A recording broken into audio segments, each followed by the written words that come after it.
Nous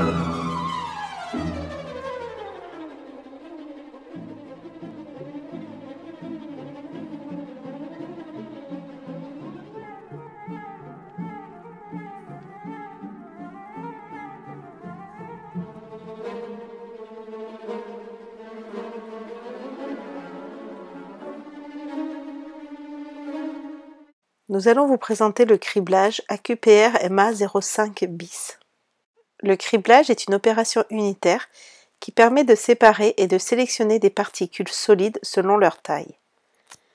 Cette opération se fait sur un appareil appelé cribleur, le plus souvent un tamiseur monté avec des canules de récupération sur des tamis. Le résultat de cette opération est l'obtention d'une poudre homogène en taille.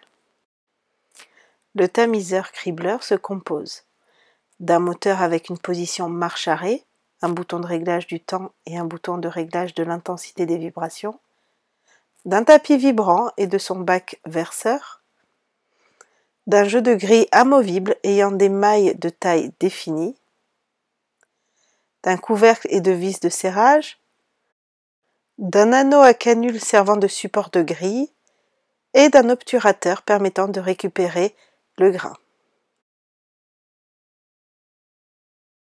Nous allons voir le choix de la grille.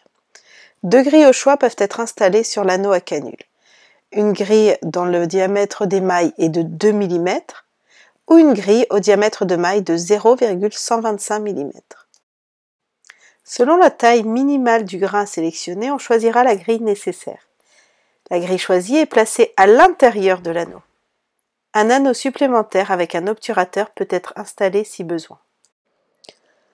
Avant le montage de la colonne, le fond receveur est pesé. On note la masse MFR-AVC, masse du fond receveur avant criblage. Le bac receveur 1 est pesé. On note la masse MBR1-AVC, masse du bac receveur 1 avant criblage. Le bac receveur 2 est pesé aussi.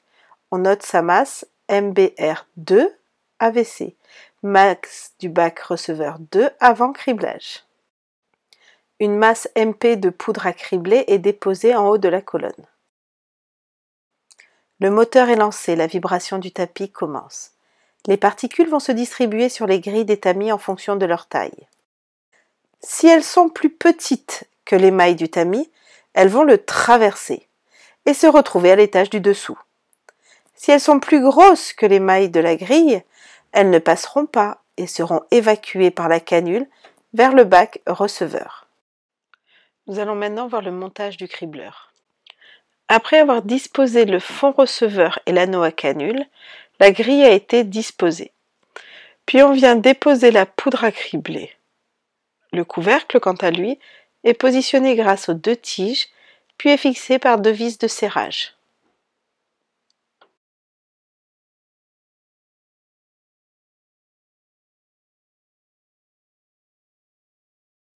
Les paramètres réglables sur les cribleurs sont le suivant. L'amplitude du tapis vibrant, on commence à 0 puis on augmente jusqu'à ce que le criblage se fasse, c'est-à-dire quand on obtient un triage des grains. Il y a aussi le temps que nous pouvons régler.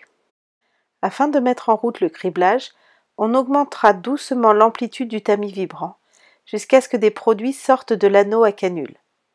L'opération unitaire de criblage est en train de se réaliser.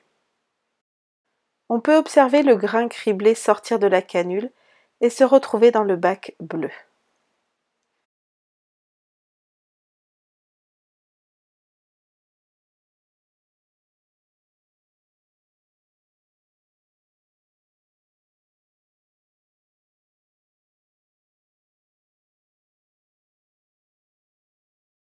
À la fin du temps de criblage, il faut arrêter l'appareil et le mettre hors tension.